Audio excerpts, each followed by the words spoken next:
Okay. Welcome to Philosophy Now, your daily hit of philosophy. My name is Wes Biko, and welcome to today's show. Today we have a very interesting topic, but first off, we have a bit of housekeeping we have to take care of. What is that? Well, I've been busy, and for those of you who have been loyal subscribers to this channel, first off, thank you from the bottom of my heart. And secondly, I am very, very sorry for not posting anything on here in the last, year, basically. To say the least, life has hit very hard. I've been very, very busy. And what I've been busy with, I feel, will lend credence to today's topic. I work in the film industry. I own two different media companies. One of them is called 528 Evenings Media. You can check us out at 528evenings.com. A link will be down in the description below. That media company focuses basically from everything from graphic design to apparel design to films, commercials, things like that. One of our most notable projects was for the Owen Hart Foundation, which is a foundation based off of professional wrestler Owen Hart, who ended up unfortunately dying in a very, very tragic accident back quite a few years ago in the, I think it was 1999, if I recall correctly. And anyway, so we did this 20-minute documentary about them. That went to the Monaco International Film Festival, won 4 awards, one of them for me personally, which is very prestigious, seeing as I am from Canada and to have my work screened on a different continent, and also having won awards on a different continent. It was, a pretty amazing experience. Now, what is that second media company? It is Bantermine. What is Bantermine? It is a subsidiary of 528 Evenings Media, and it is focused just on comedians.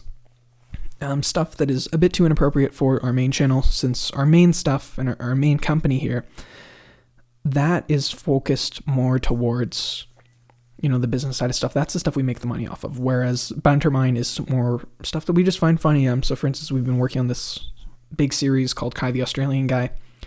We launched our new subsidiary with this content called Kai the Australian Guy, a dating video, which is basically an introduction to the whole Kai the Australian Guy thing, which is an episodic series.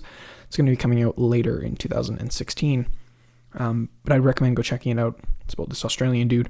A lot of tongue-in-cheek comedy, inappropriateness, but it sure is funny, and we've had a fairly positive reaction to it. Again, if you're easily offended, I wouldn't recommend checking it out. But if you do like comedy and have a good sense of humor, go check it, and I think you'll enjoy it. You can do that via our website, 528evenings.com, click on subsidiaries, go to our YouTube channel. So that leads us into today's topic, which is asexuality in films. What exactly are we going to be talking about? And first off, asexuality here. I'm using this as more of a blanketing term instead of going with the gray spectrum, because most people have no clue what the gray spectrum is, funny enough, but asexuality is more of a household term because of the LGBTQ movement being so popular in recent years. Even if you look back, say, 2 years ago, if you went up to somebody and said, "Hey, guess what? I'm asexual," they'd go, "Oh, what? You're a flower? What does that mean? Is it the same as asexual reproduction? I don't comprehend what you mean here." Whereas nowadays, asexuality and being asexual or demisexual and things kind of under the gray spectrum, it's more popular. And by popular, I mean just more well known by the general population. So to start off, correct me if I'm wrong here, but no movies, and with my extensive knowledge of the film industry, no movies that portray an asexual main character in some effect have ever been produced, I don't think. And again, I may be wrong on this, but I mean, if me working in the film industry haven't heard of them, chances are the general population hasn't heard of them either, which is kind of unfortunate. So there's been other movies out there that have represented things such as lesbians. There's copious amounts of examples of that. Not even going to get into because there's just a huge list. There's also been ones that have represented gay males, which a great movie that I would recommend checking out is called A Single Man. Even if you are a straight male like myself, I would highly recommend checking it out because it is a freaking amazing movie as is. And I think a lot of people can relate to it. And then a movie that represents transgender people that came out recently in 2015 is called Tangerine. Tangerine is this pretty cool movie. For me, the reason I was mainly interested in it is because it was shot on iPhones, which, being in the film industry, was like, what, you guys shot that on iPhones? Doesn't look like that. So that's kind of a cool thing. I'd recommend go checking it out, even if you're not really digging the description of the story. If you go and look it up, I'd still recommend go checking it out just for the sake of it having been shot on iPhones, which is pretty cool. So the reason I feel asexuals aren't represented in movies as much as, other sexualities is simply because of the population, right? So this is according to Queerty, which references a 2004 study done by Anthony F. Bogert. Probably pronouncing that wrong, but he is a quote-unquote asexuality expert. And basically what this amounts to is that 1% of the entire world's population is asexual. That's a very, very small percentage of people. Now, to break that down even more, the reason I feel there isn't... We'll go into a bit of economics about films. So films themselves, they get a budget, which comes from a producer. And this budget basically needs to be made back when the film goes to the box office. And that's how you consider a film successful, such as Tangerine. It was a $100,000 budget. And their box office, if I recall correctly, was roughly just under $700,000, which is insanely good. And they made quite a bit of money off of it. And the thing is, though, with those films, out there, they represent a much larger portion of the population who can relate to that. And that's what makes films mainly successful. If you put out some film, for instance, take a horror film, right? Like take Paranormal Activity. One of the reasons that works so well is because most people at night, it's dark in your house and you hear some noise, you're thinking, oh, what's that? We can all relate to that feeling. And that's why people, relate to different movies and why they like watching movies, such as, superhero movies, because a lot of the time people inside are like, hey, I really want to be a superhero when I was a kid, or, I just love the appeal of some superhero. Whereas with asexuals only representing 1% of the population of the world, that's not a ton of people. And even then, you're looking at, say, just in America, for instance, or North American, first world countries, there's probably not a ton of people. And to make, to invest a ton of money into some movie like that may or may not make its budget back because people can't relate to the main characters, that's really risky for a company, and they're probably not going to do that. With that being said, though, there is other avenues such as indie films, but with that, unless it's something shot extremely well and on, extremely cheap and done by great actors like such as Tangerine, that's something that doesn't really get put out into the general view of the population, since there is so many movies that are being made. So with that also being said, that leads us into our next point, which is screenwriters. So screenwriters, if you look at the overall population of the world, there's not a ton of people who would want to be a screenwriter. You don't make a ton of money, and again, it's an extremely hard job. I mean, if you go to downtown LA, I'm sure there's copious amounts of screenwriters all around, go into your local Starbucks and there's 6 or 7, but in the grand scheme of things, there's not a ton. And to break that down even more, so 1% of the population we're looking at is asexual. And then to break down what percent is screenwriters in that asexual population, you're dealing with maybe only a couple thousand, if that, which is a very small percentage. And again, studios aren't wanting to buy some film that they feel is not going to have a big pull. You know what I mean? Whereas other films such as A Single Man or Tangerine, they have a decent pull because there is a larger population. With that being said, this is according to Smithsonian, which references a study done by the National Bureau of Economic Research, which says that 20% of the population is gay. So that's basically, a very large chunk, surprisingly, compared to the 1% that are asexual. So I feel that's one of the reasons why we don't see asexuals in films, and because, screenwriters, I'm sure there's tons of screenplays out there that have been written about asexual main characters, but studios don't want to buy them up. And it's just because they're not, the other thing too is, I'm taking this from the perspective of somebody who is a screenwriter, because I do a decent amount of screenwriting here. It's a lot easier to portray somebody who is, say, gay, lesbian, or even transgender. With that being said, it's a bit hard to, unless you've actually, worked heavily with someone or you're close to someone who is. But for, gay and lesbian, that's a pretty easy one to kind of make something out of. A lot of the time people are just drawing on stereotypes, and there's a ton of information in the media, but there's not a ton of information out there about asexuals. And I feel that's one of the reasons why it's so hard for somebody to write about them effectively, because for me personally, I identify as somewhere in the middle between demisexuality and asexuality. It depends who I'm talking to. If it's someone I just meet on the street, I'm like, yeah, it's asexuality, or I'm an asexual, or if it's someone I'm close to, then it's usually, I'll just say demisexuality, because then I have time to explain it, you know what I mean?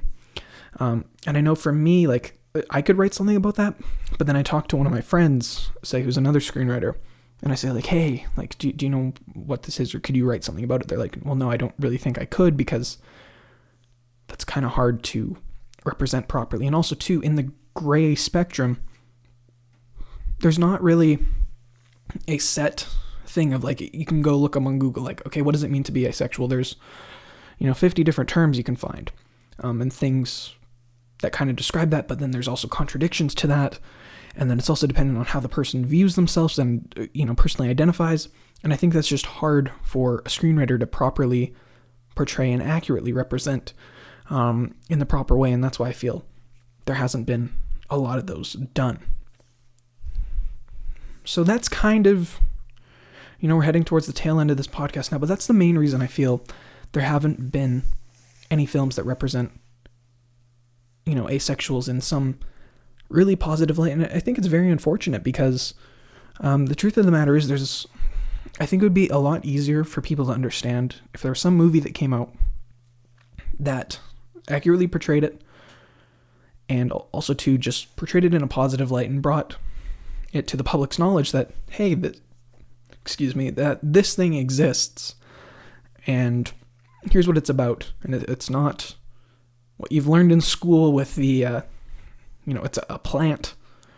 It's not asexual reproduction. It's a totally different thing.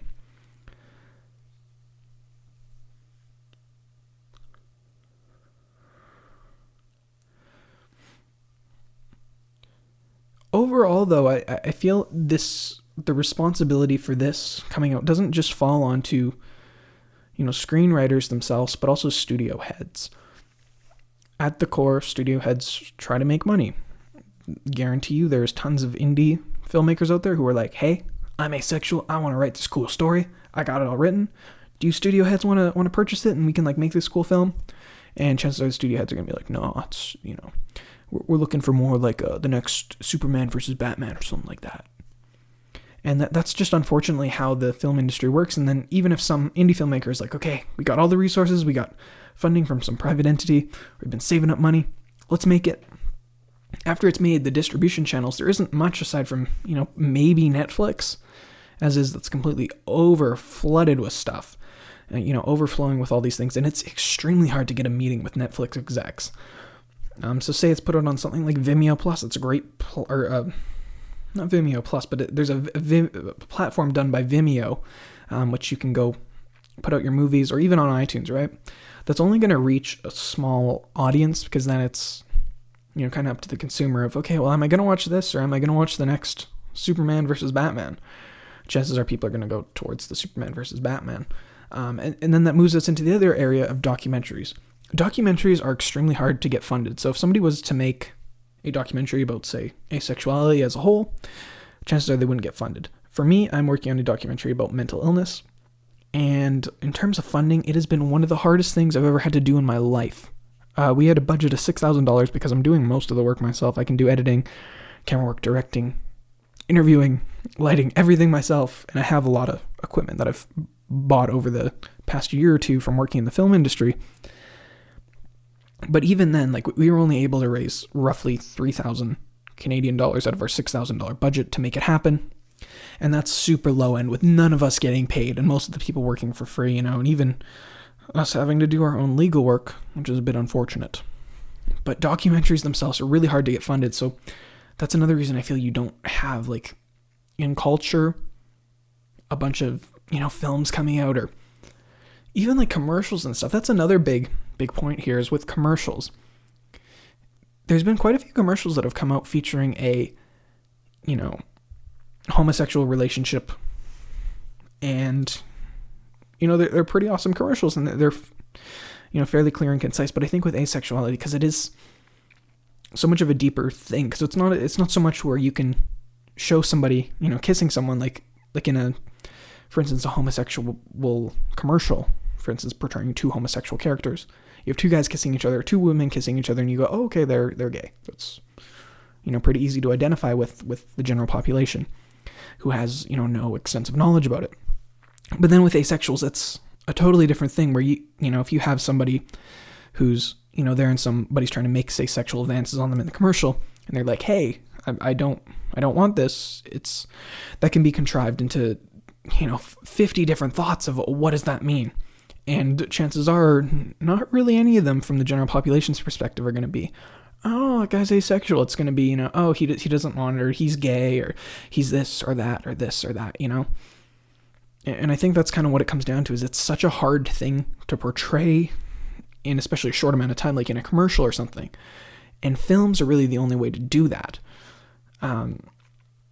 I think if asexuality was portrayed a bit better, had some big hit film, even something that, say it wasn't a huge hit film, but something that people knew about, that was put out there and promoted heavily, even just people having, more knowledge about that, or even like, say, some celebrity coming out as, being asexual. You don't really see much of that. You have stuff like such as people coming out, saying they're transgender, such as Caitlyn Jenner, and that, don't get me wrong, I hate the Kardashians and, the Jenner family just as much as the next person here, but that was a real positive for the transsexual community in general, even though, there was some backlash that happened with some people and, people who are more conservative or right-wing. But in general, it was fairly good, because it did bring to the general public's eye, oh, there's this thing called transsexuality, and there's people who are transgender. Here's what it means. It's not, what you think it is, because a lot of people don't really understand it. And I think those are real positive. Or same with, such as famous actors who come out as gay. That's another really good thing. Or even, actresses or whatnot who come out as being bisexual. Like, it adds to, like the media. They feed on that stuff. And it brings it into the public spotlight, even if it's in a bit of a negative way at first.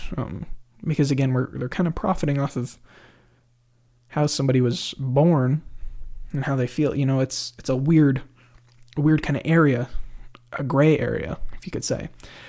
And I feel just with asexuality, there hasn't been much in the media about it.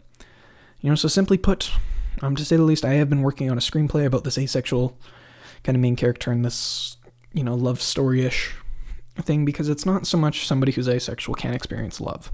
They're not aromantic. And I think too, like, again, if you go break it down into stuff like that, like somebody who's just, aromantic or whatnot, it's very difficult to accurately represent all of those different things, or even somebody who's like demisexual, because a lot of the time you tell somebody like, oh yeah, this, like, I'm demisexual or whatever, and they go, well, isn't that like normal to want to have a connection to someone before you, stick it in them per se? But it's so much deeper than that. It's not like, it's from how they perceive it, and for me, I am as I said before, I identify as typically an asexual to people I haven't met, or demisexual to people who I am close to, friends and stuff, and I am, a male, cisgendered, if you want to put it that way. And even from my perspective, like, I can see how it can be confusing, even being, part of this. And there is more and more resources coming up, such as, AVEN and stuff, which I think is really great that people have.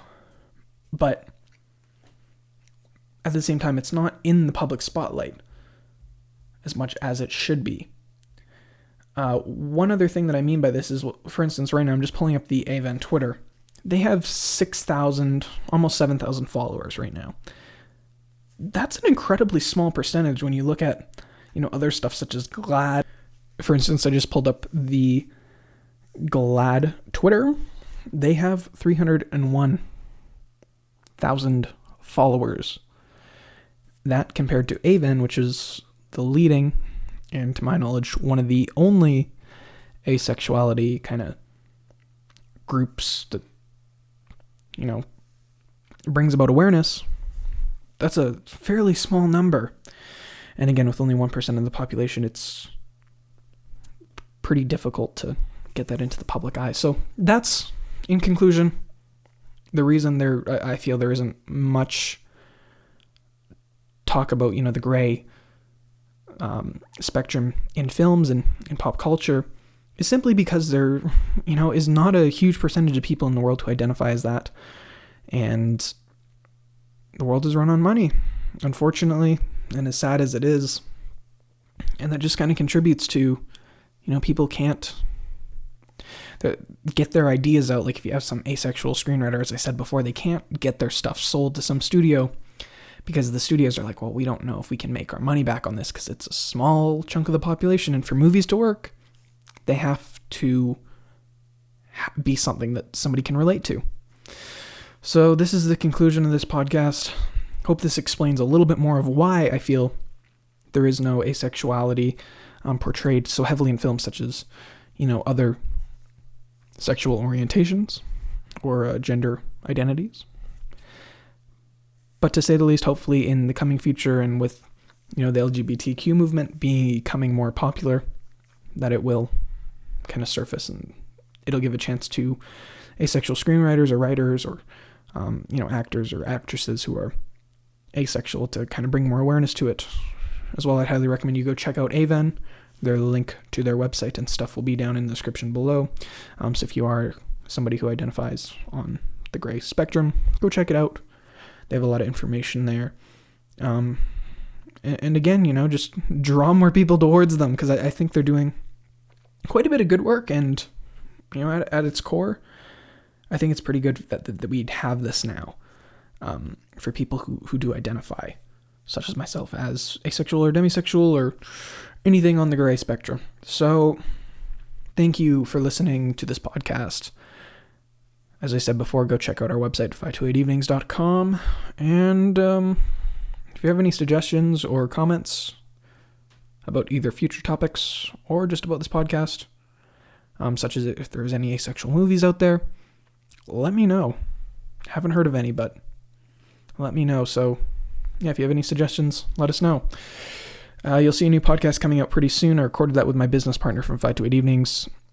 Philosophy Now, we're going to be touching on kind of getting away, not so much getting away, it's a bad term here, but we're not going to be touching as much on asexuality, demisexuality like we have in the past, or, really dark topics. We're going to go into more philosophy in general, such as our next podcast is going to be, we touched on aliens in it, for instance, and the philosophy of, stuff such as government, bullying, depression, things like that. So a lot of interesting topics coming down the pipeline. Thank you for listening. Hope this wasn't too rambly or, not as clear and concise as I would like, but I'm getting back into the podcast game. So hopefully the next one is better. Thank you for listening. Comment, rate, and subscribe. And hope you all have a great rest of your week. Talk to you soon.